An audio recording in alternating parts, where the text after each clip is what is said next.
Cuando pensamos en asesinos en serie, nos viene a la mente la imagen de un hombre sofisticado, carismático e inteligente como era Ted Bundy. Sin embargo, y como apuntan algunas eminencias en el terreno, la mayor parte de los psicópatas que comete crímenes son mucho más torpes, pero aún así nos despiertan una terrible fascinación. Contribuye el hecho de que la mayoría de estos criminales parecen completamente integrados en la sociedad y llevan una vida aparentemente normal. Algunos son padres de familia, se preparan para ser abogados, jueces, ingenieros e incluso médicos. Y es que el filo hilo de la guadaña salpica cualquier estatus de la sociedad sin hacer distinciones. Pero aún más si cabe, el cine y la ciencia ficción han sido los encargados de crear una imagen capaz de ser idolatrada de estos psicópatas. Sobre todo cuando sus crímenes nos dejan perpetuamente enganchados a la caja tonta como algo adictivo al no haberse descubierto la identidad del autor. Y hoy precisamente vamos a hablar de un crimen no resuelto, de un hecho que ocurrió hace más de 30 años y del cual apenas sabemos nada. Tan solo una caja llena de incógnitas se abre ante nosotros. Por eso hoy contamos con el escritor, investigador y exdirector del semanario El Caso, Juan Rada, para arrojar algo de luz a uno de los enigmas de la crónica negra de nuestro país, la desaparición del niño de Somosierra.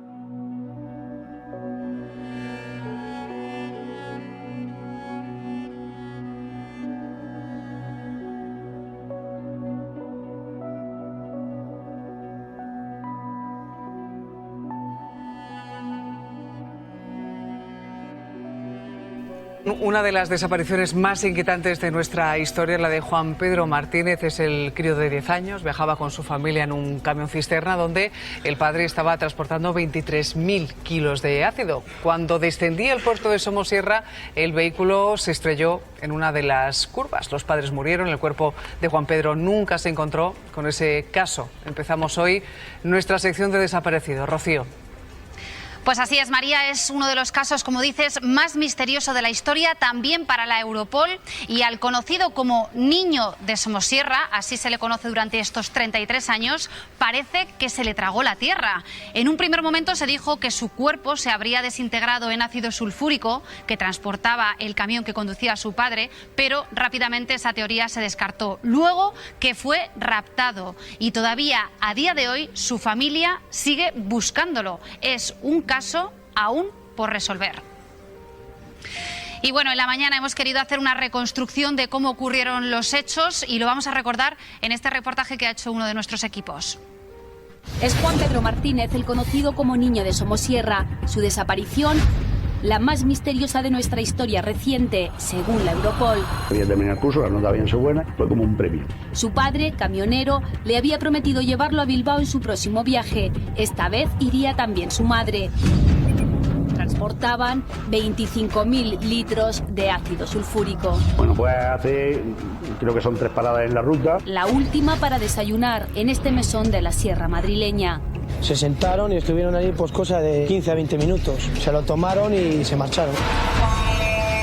40 kilómetros después, el camión se estrella tras alcanzar el puerto de Somosierra a más de 100 kilómetros por hora. Yo estaba de joven de paz en aquel entonces. Yo lo que me encuentro es una nube enorme, con un miedo terrible, porque no sabíamos si aquella nube era tóxica. Vino el forense y ya se procedió al levantamiento de los cadáveres. Se empezó a buscar el niño por todos los sitios y no se encontró absolutamente nada. Estuvieron meses aquí buscando, porque el niño iba con los padres, indiscutiblemente.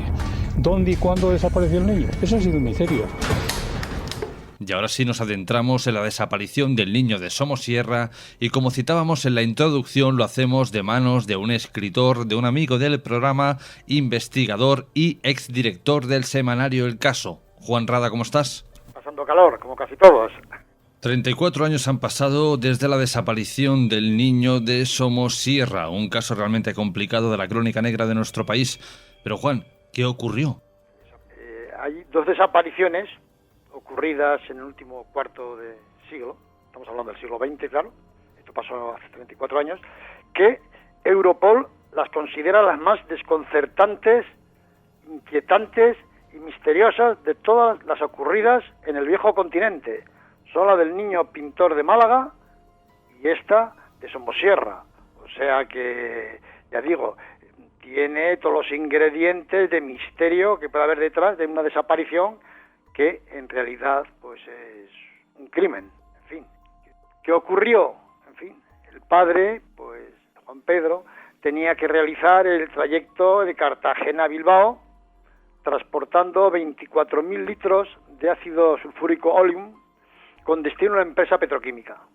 Entonces Juan Pedro había sacado buenas notas y el padre pues le quería premiar, aparte de que, ya digo, este viaje empezaba en el día 24, festividad de San Juan, y como era su santo, pues dijo, mira, me vas a acompañar a Bilbao y en fin, así verás el mar Cantábrico, que las olas son mucho más embravecidas que las del Mediterráneo. También el niño tenía curiosidad por ver algo que no había visto nunca en Murcia, que era ver pastar a las vacas en el campo y demás, en fin, bueno, unos alicientes que el padre le puso al niño para que le acompañara. Claro, para que también el padre, como tenía que ir atento a la conducción, pues le dijo a la madre, a su esposa, que la acompañara para estar un poco pendiente del niño, ¿no?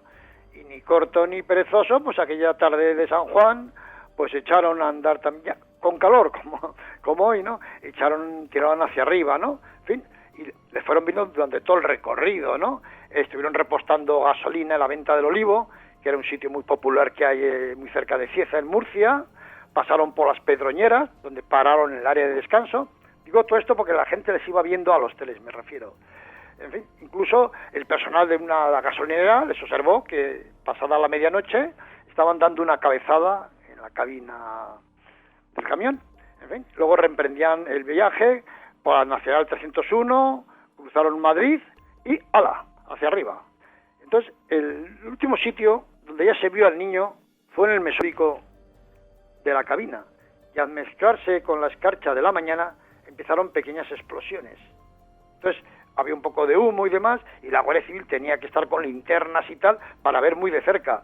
Es muy extraño que de lejos algún conductor o algún pastor pudieran ver exactamente cómo dos personas se llevaban un bulto. Y encima, lo que yo he dicho, la cabina estaba herméticamente cerrada, porque cuando hizo el compás con la carga, el camión se quedó de ruedas arriba, pero totalmente cerrada. O sea que esas versiones no sirven, ¿no? En fin, después de esto, claro, ¿qué pasaba con el niño? No aparecía por ningún lado. Los abuelos y tíos emprendieron una campaña masiva, incansable, buscando al chaval, ¿no? Se gastaron un par de millones de pesetas en esto, hacer, pues eso, toda clase de carteles, de afiches y tal. Solicitaron ayudas para ampliar el radio de acción, contrataron a algún conocido detective especializado en desapariciones. En fin, ya digo, colocaron nada menos que 85.000 carteles en colegios y demás con el Se Busca. Era la imagen feliz de Juan Pedro en traje de primera comunión. Lo colocaron en calles, fachadas, ya digo, de centros escolares, como acabo de decir, ayuntamientos, oficinas de correos, nada de nada.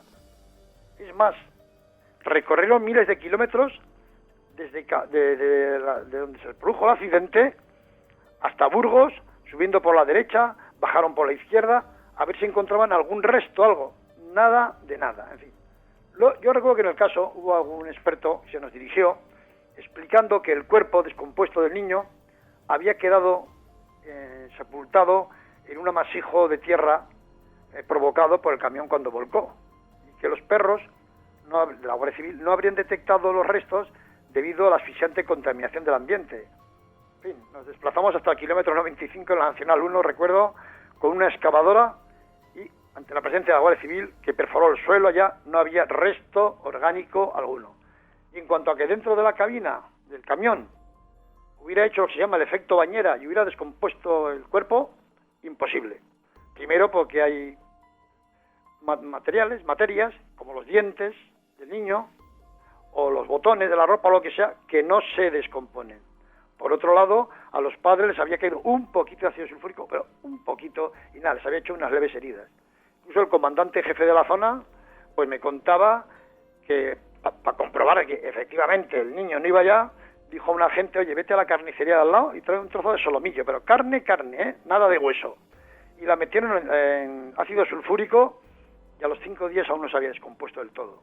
En suma, que era imposible que el niño entero se hubiera descompuesto en horas. O sea, como me dijo este comandante, el niño no iba en el ascenso no estaba dentro del camión cuando subieron. Al año, pues nosotros publicamos en el caso de que había surgido, pues es una gran novedad, ¿no? Había cambiado la jueza de aquella zona de la que dependía, de la zona de Somosierra. Y entonces esta segunda jueza ordenó que la Guardia Civil investigara a Cuba, algo que no se había hecho. Y entonces ya, cuando se investigó, se encontraron restos de heroína. Entonces ya la gran sospecha viene, que puede ser, que el padre, que era un hombre, un trabajador serio, pero había contraído una deuda de 8 millones, consecuencia de la reciente adquisición del vehículo, en fin, que pensaba pagar a plazos, se le había agravado la situación por una importante avería en la caja de cambios y los frenos, encima tenía que desembolsar otras 700.000 pesetas.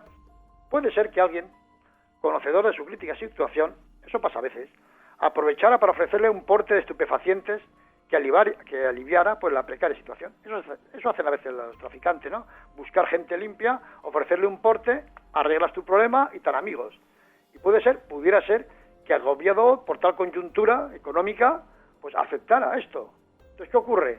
Que muchas veces, cuando hay un porte de heroína, suele ir por delante un coche lanzadera para, avisar si hay algún control de la Guardia Civil y también para garantizar de que el porte va a llegar a su destino. Puede ser, nosotros somos en teoría, de que al ver que el conductor se montaba con la mujer y con el niño, dijeron, a ver si luego el camino de Irún, en vez de girar para Bilbao, tira para Francia con la mercancía en plan rey del mambo.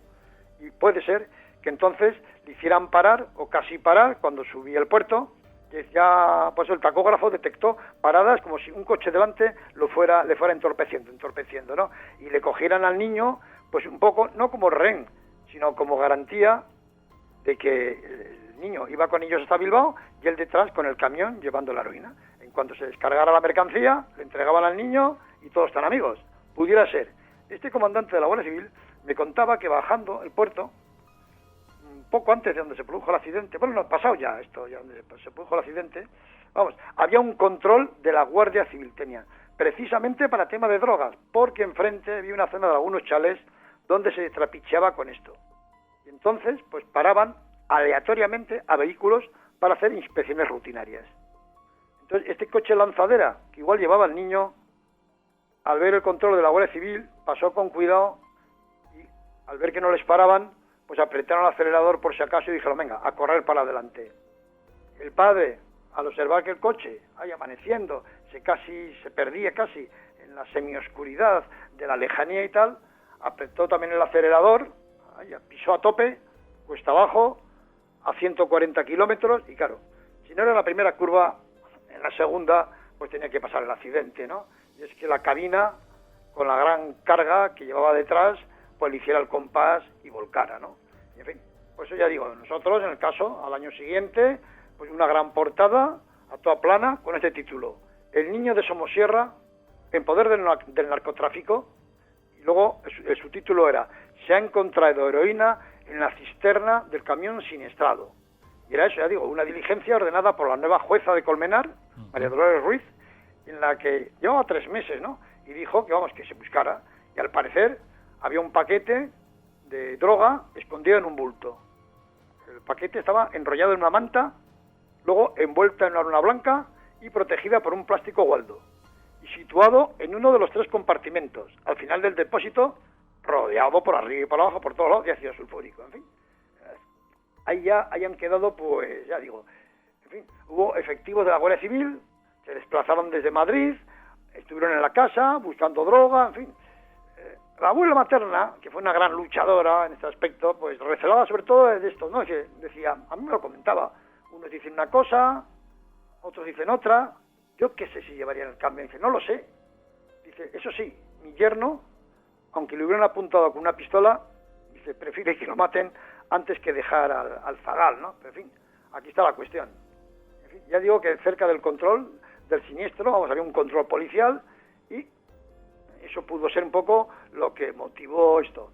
El portavoz de la familia, Juan García Legaz, que es primo de la difunta y que ha ha estado dirigiendo, vamos, y volcándose en la búsqueda del sobrino, ha ido a programas de televisión, conmigo ha compartido alguno, hace unos meses en La Sexta estuvimos juntos y tal, dijo textual que una red delictiva muy importante que había detrás de todo esto nos estuvo acosando telefónicamente para que no prosiguiéramos con nuestras indagaciones.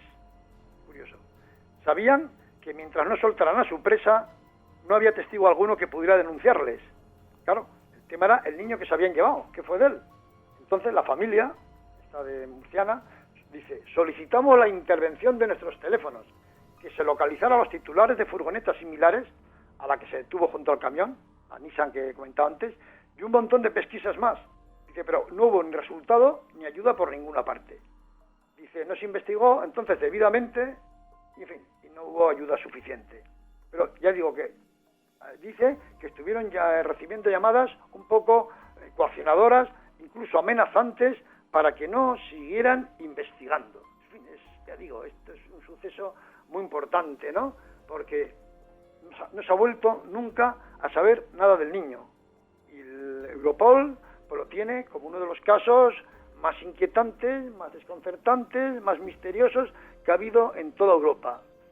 Claro, he de sospechar que ese niño era un testigo incómodo y que lógicamente lo habrían matado, ¿no? Ya generalmente las desapariciones, cuando transcurren 48 horas y no aparece el niño, lamentablemente hay que decir que muerto. Y en este caso, pues vamos, ya han pasado 34 años y ya ni se sabrá nunca qué fue de él, ni por supuesto de esa supuesta red de tráfico de drogas que pudo estar pues detrás de, vamos, de un porte que ocasionó el siniestro y que, en fin, que acabó pues con una historia que llevó la tristeza a una familia trabajadora de Los Cánovas, amigo Jorge. Juan, y de esas 12 paradas que hizo el padre del niño de Somosierra, ¿no podemos deducir que a lo mejor tenía algún problema el camión? Es decir, que fallaba algo, porque yo, si no recuerdo mal, incluso he podido leer en algún lugar que aseguraron los peritos que es que el camión no tenía frenos. No. Paradas de 20 segundos no sirven absolutamente para nada. Y luego, vamos, a mí, según me ha dicho la Guardia Civil y tal, el coche, vamos, había frenado, vamos, cuando llegó la curva y demás, marcas de frenada y tal impresionantes. O sea que el frenaba perfectamente, porque él, antes de volcar, pegó la gran frenada, y vamos, quemó lo que dicen ahora los modernos, quemó rueda cantidad. O sea que él, en fin, lo que pasó, que se lanzó para loco. A mí me decía la Guardia Civil, dice, en una de esas paradas cogieron al niño y el niño no iba. Dice, no había ninguna avería en el vehículo, solo que se lanzó como un loco. Pero ya digo, lo de los frenos que cuentan no debe ser cierto, porque ya dijo, dejó unas marcas impresionantes de frenada. El tema es eso, que por delante iba un coche de lanzadera que, por un control que había ya de la Guardia Civil, pues hizo que se fueran a 100 y pico. Y este hizo lo mismo que el otro coche, pero claro, con un camión. O sea que la historia no fue una avería, y además lo que ellos me han garantizado al 100%, que el niño no estaba en el camión. Allá fueron los agentes, vieron el camión, la cabina herméticamente cerrada, y ahí no quedaba nada más que una zapatilla del niño. O sea, casi como si lo hubieran arrancado, como si se lo hubieran llevado violentamente de la cabina. Los dos cadáveres, podemos decir, ya que el camión estaba ruedas arriba, pues los dos cadáveres también estaban un poco, valga la expresión, patas arriba, ¿no?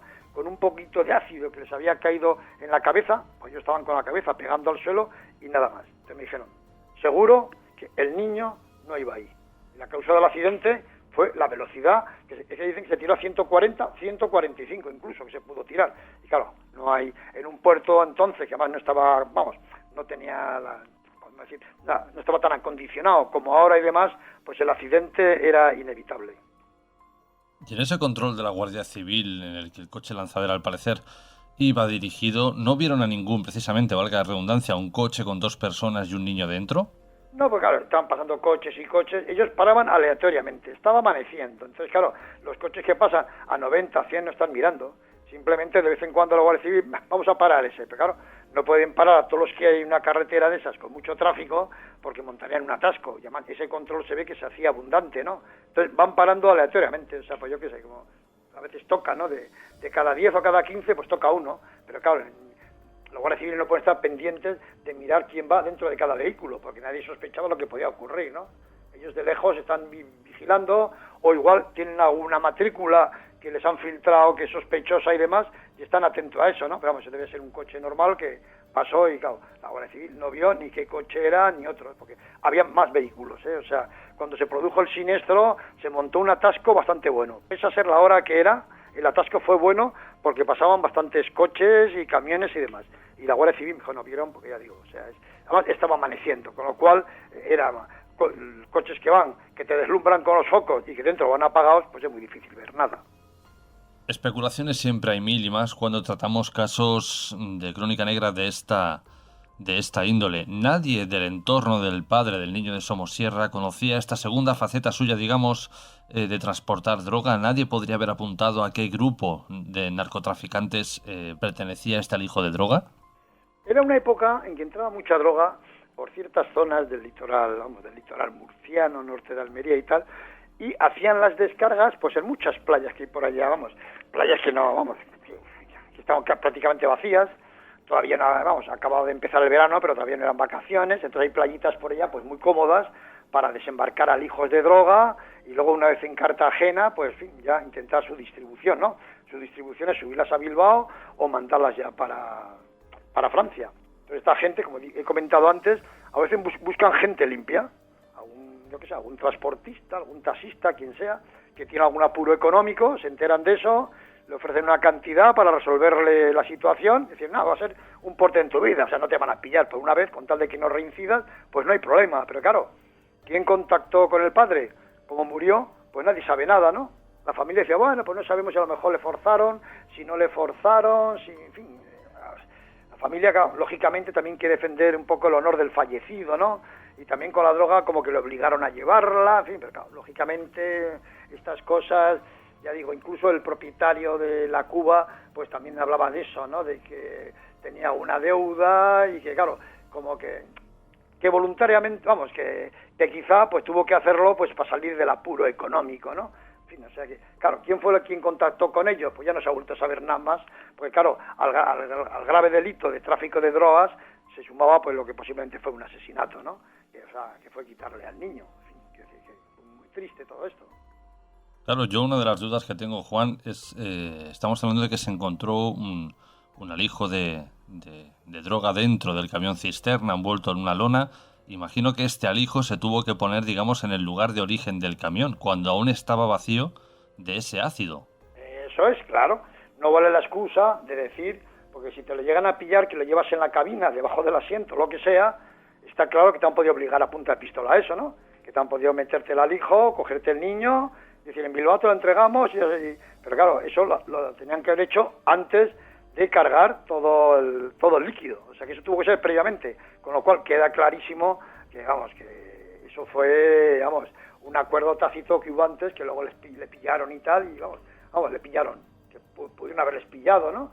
Y los otros que iban con el coche lanzadera huyeron rápidos.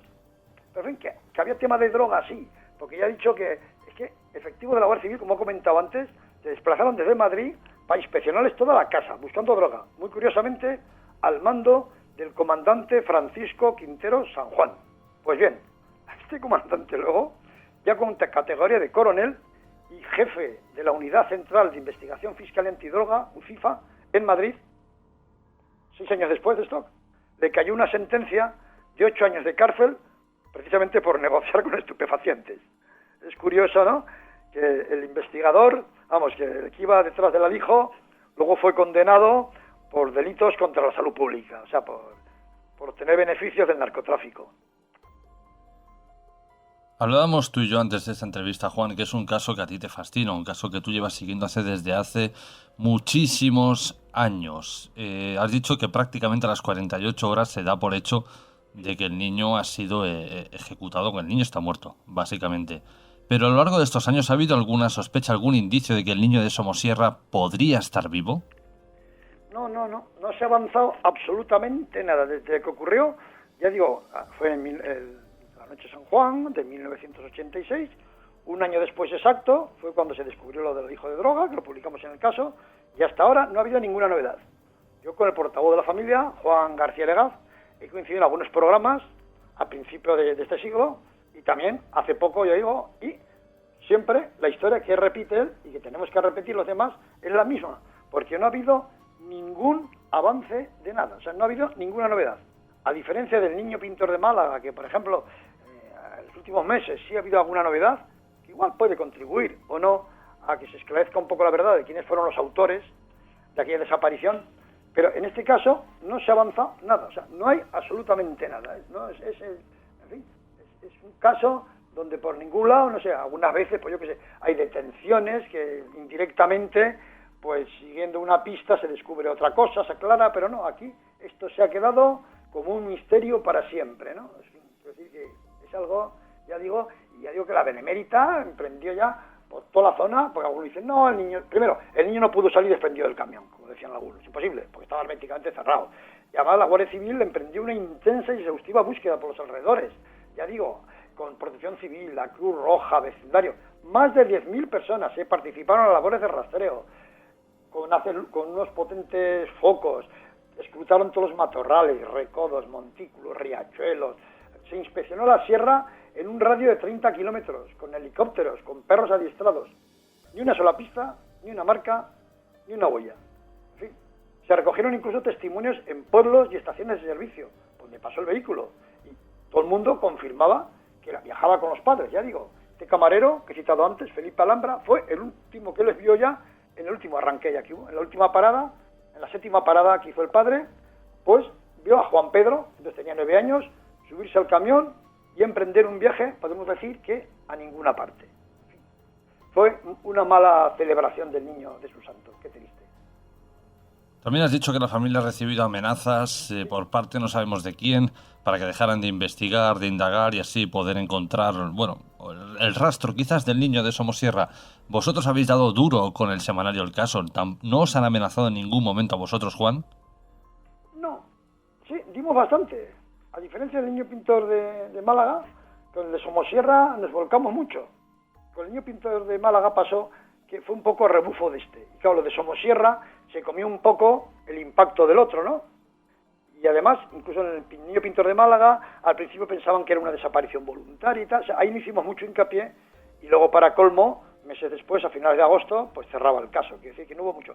Pero en el niño de Somosierra estuvimos año y pico y tal dando guerra y tal, pero claro, no.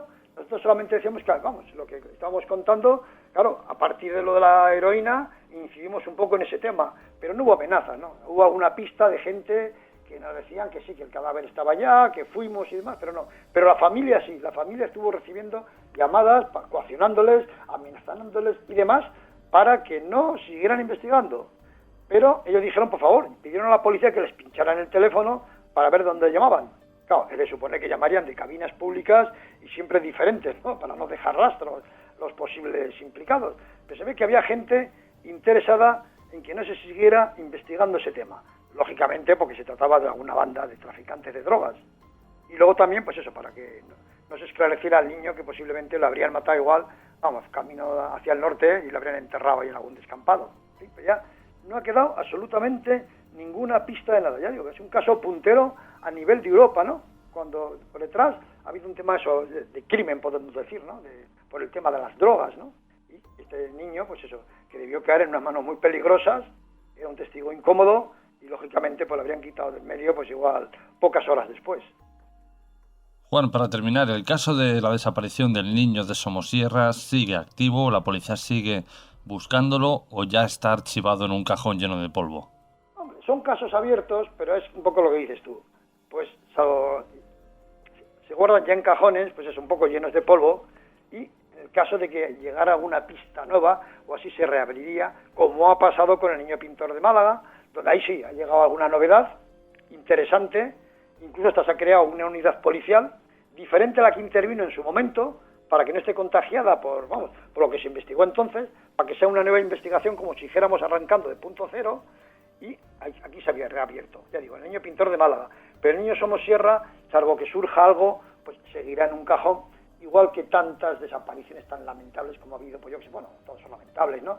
Pero en Canarias, pues yo que sé, Jeremy Vargas, Sara Morales, podríamos hacer un recorrido pues por un montón de autonomías de España donde hay muchos niños que son casos abiertos, pero lamentablemente cada día se siguen produciendo más desapariciones en nuestro país y muchas de ellas pues no se resuelven. Entonces son eso, casos abiertos, pero que se quedan ahí ya casi pues de modo perenne, sin resolución alguna.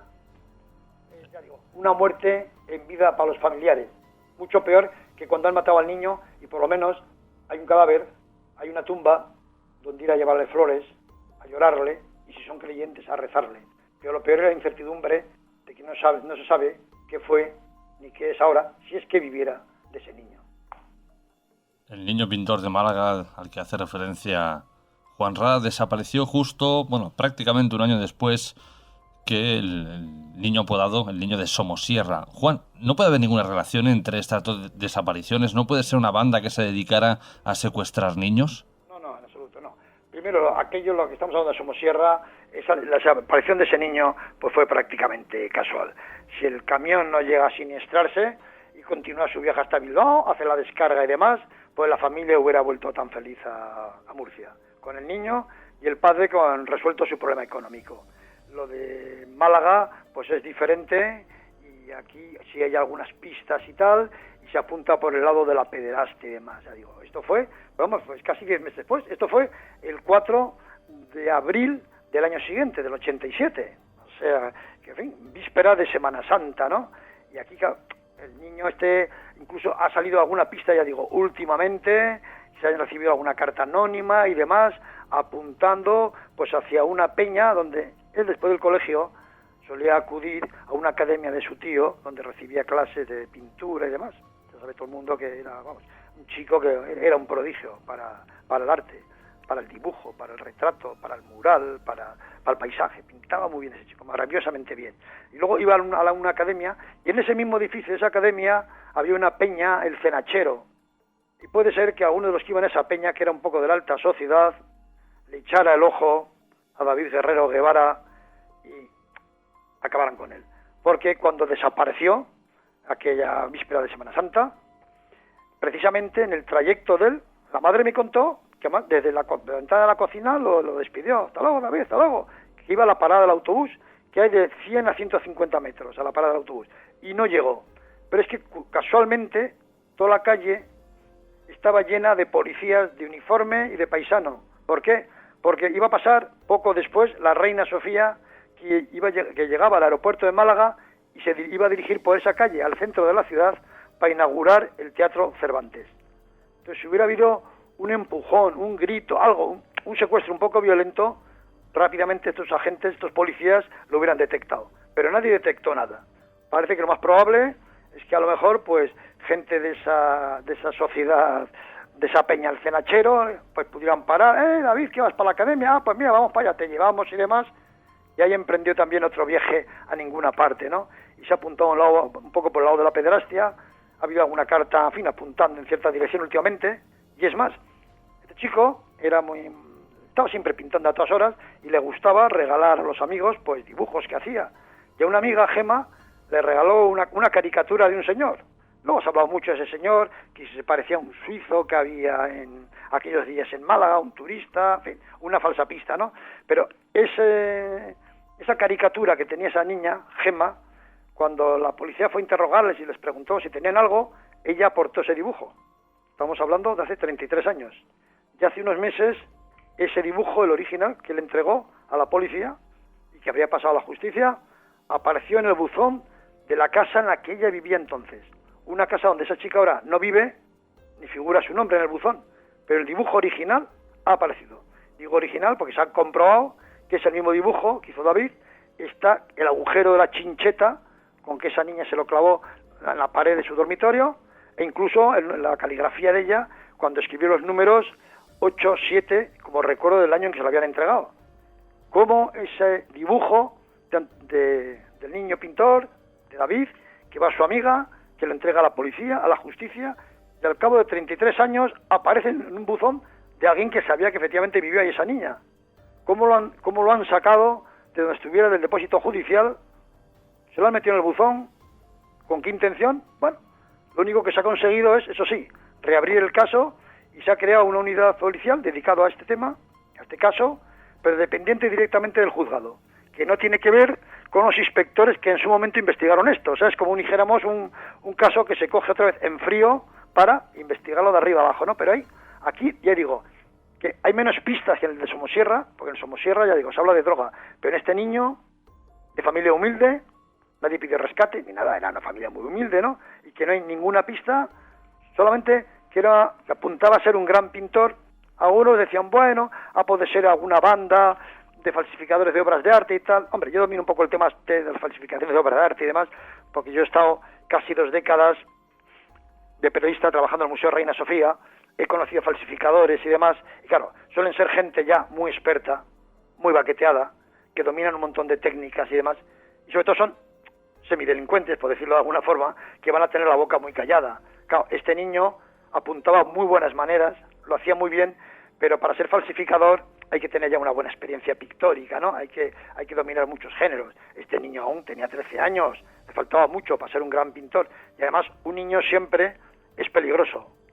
Bueno, por un lado, lógicamente va a querer volver con los padres, aunque dijeran que fue una fuga voluntaria, vamos. Y por otro lado, los niños pequeños hablan, y claro, no va a tener la discreción de una persona mayor que sabe que está cometiendo delitos, ¿no? Luego eso de que fue captado, convencido, secuestrado por una banda de falsificadores de obras de arte, pues no es viable. Parece que lo más que puede ser apuntar es hacia la pederastia. Juan, para terminar, háblanos de Complot Escarlata, Objetivo la Moncloa. Este subtítulo a mí me gusta mucho. Sí, hombre, tiene su gancho.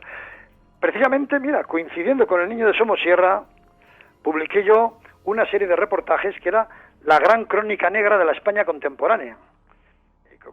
Y eran 9 reportajes con grandes escándalos de eso, que rozaban la política, el suceso, pero vamos, de corrupción política, pero detrás había crímenes, había muertes, había de todo.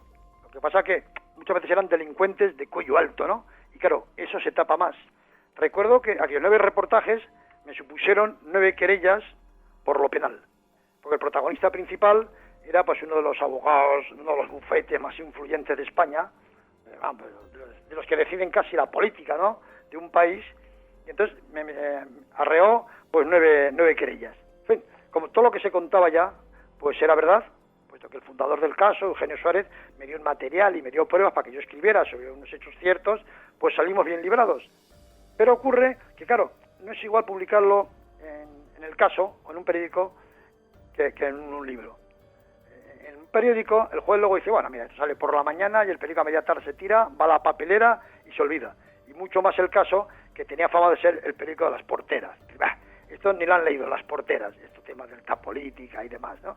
Y entonces puede pasar, pues vamos, decir, bueno, no tiene mayor importancia. Pero el libro pasa de mano en mano, el libro se conserva, el libro está en bibliotecas, a cabo de los años lo puede leer mucho más gente, y entonces yo decidí un poco novelarlo. O sea, novelarlo, pero con hechos reales, ¿no? O sea, cuento hechos reales que han sucedido, se entiende perfectamente quién son los personajes que salen ahí, y además cuento cosas, pues como yo qué sé, por ejemplo, pues la autoproclamación como emperador de Bokassa. Bokassa primero, que era un golpista, presidente de la República Centroafricana, y se autocoronó en una, podemos decir, con un escenario tipo napoleónico, ¿no? Se autocoronó, pues gran emperador. Y ese señor hacía negocios con España. Iban gente aquí, españoles importantes, de bufetes, empresarios y demás, a hacer negocios con él. Incluso había ayudas del gobierno español para que el país, aquel señor mandaba igual, compensaba luego con envíos muy caros de café. Ese café luego no llegaba a España, sino que se vendía a terceros países. Luego ese hombre era muy dadivoso, regalaba diamantes, porque ahí en el Imperio Centroafricano había muchos diamantes y llegaron muchos diamantes a Madrid. Igual que llegaron también a Francia, a Giscard d'Estaing y demás, les llegaron. Es más, cuando lo publicó ese tema, la publicación satírica Le Carnet Enchaîné en Francia, el primer ministro francés se pegó un tiro, se suicidó. Pues ya digo que la República Centroafricana había sido protectorado francés, ¿no? Y este mandaba diamantes y demás, y también llegaban aquí a España. Entonces yo he contado esas historias porque, ya digo, en esa fiesta fastuosa de autocoronación, pues fue gente importante de España y, por ejemplo, pues practicaron canibalismo, pero sabiéndolo. Y es que a este emperador le gustaba agasajar a sus invitados con unas albóndigas picantes elaboradas con carne de niños de etnias rivales. Su guardia pretoriana cogía niños pequeños de etnias opuestas a la suya, los mataban y de los muslos y demás sacaban la carne más blandita, la picaban y hacían albóndigas. Y los comensales, todo el mundo tenía que comerlo. Los que iban de Madrid ya lo sabían. Entonces algunos, pues, hombre, te puede dar un poco de rechazo saber que vas a comer carne humana. Y algunos de ellos, pues lo que tomaban era Mutil, que era un fármaco que hace que digieras rápidamente las cosas. Algunas veces se emplea también para evitar, si hay posibilidad de envenenamientos y demás, eso hace que la comida que pase rápidamente por el intestino. Y esto es lo que pretendían, era lo mismo. Y si estás muy cerca del emperador, que no vean que tienes una cara de un poco de rechazo del estómago o lo que sea, ¿no? Ya digo, y comían eso sabiendo que era carne humana. Pero claro, lo que importaba eran los grandes negocios, los grandes beneficios que se iban a traer para España. Bueno, para España no, para sus bolsillos. Y es más, este señor, claro, como tantos otros, sátrapas y corruptos, pues los beneficios que tenía con estos señores empresarios españoles se los metían en una cuenta de Suiza. Cuando lo derrocaron, pues ya digo, era un sátrapa, un dictador y demás, pues se fue a París, donde fue acogido, ya que digo que él se llevaba muy bien con Giscard d'Estaing, regaba diamantes por todos lados. Y le dejaron un palacete, con sus, tenía medio centenar de hijos y demás, con sus múltiples esposas, y cuando fue a Suiza a sacar el dinero suyo que tenía, resultaba que no figuraba en ningún lado, porque el abogado español que lo representaba, cuando iba allá, según la ley vigente entonces, si eres abogado, no tienes que decir quién es el nombre de tu cliente, lo puedes depositar a tu nombre sin dar el nombre del cliente. Entonces cuando Bocasa primero se acercó por allá, como al nombre de Jean Bedel Bocasa, no existía nada, todo estaba a nombre del abogado español, y este aplicó eso de Santa Rita, Rita, lo que se da no se quita. En fin, que son historias que cuento, pues interesantes, de este abogado también, que defendió a gente que se acabó suicidando, en fin, cuento todo esto, y cómo se ha luchado, tanto a nivel de prensa, de partidos, de gente corrupta y demás, para alcanzar el poder, para alcanzar la Moncloa, pero para seguir haciendo negocios, ¿no? De cómo el objetivo último, pues es la corrupción. Por eso digo, objetivo Moncloa, pero objetivo Moncloa de gente que quiere el poder económico, que quiere manejar la corrupción y que le da igual, no le impide pues que corra la sangre o lo que haga falta, ¿no? Como veo hay chantajes, echar cebos, grabaciones y demás. En fin, creo que es un libro interesante. Se ve mucho también el ambiente del caso, porque el protagonista es un reportero del caso. No voy a decir que sea autobiográfico, pero vamos, cuento un poco el ambiente del caso, ¿no? Que había por allá y demás, y es interesante. Y a todos los lectores que se animen, oyentes y lectores, claro, que les guste leer, que se animen a comprarlo, tanto si lo piden a la editorial, Complot Escarlata, de Editorial Terranatio, o se lo piden a Amazon, pues se les envía como regalo un ejemplar original del caso. Ya digo, porque el caso quedan pocos ejemplares originales por ahí, y sí, se venden en internet, pero carísimos, ¿no? Entonces, por el mismo precio que se pueden comprar en internet, pues un oyente, un lector del caso, puede comprar mi libro, Complot Escarlata, y como regalo, pues le mandarán algún ejemplar de los años 60, 70 y tal, algún ejemplar original, o sea, nunca facsímil, original, como regalo. En fin, creo que es una oferta un poco interesante para los seguidores del caso, de la crónica negra en general, y para que vean cómo eran esos tiempos que parecen pasados, pero que son muy recientes y que incluso hasta son un reflejo de la actualidad. Juan Rada, ha sido un placer que hayas estado de nuevo en nuestro espacio, en este caso para hablarnos de algo que muchos de nosotros, y me incluyo, desconocíamos, como es el crimen de Somosierra o la desaparición del niño de Somosierra, porque tampoco tenemos del todo claro si con él se cometió algún crimen o no. Creemos que sí, lamentablemente hubo un grave delito de tráfico de drogas que se remató inesperadamente, pero con un crimen, que es matando al niño. Juan, un abrazo y hasta la próxima. Hasta la próxima, amigos.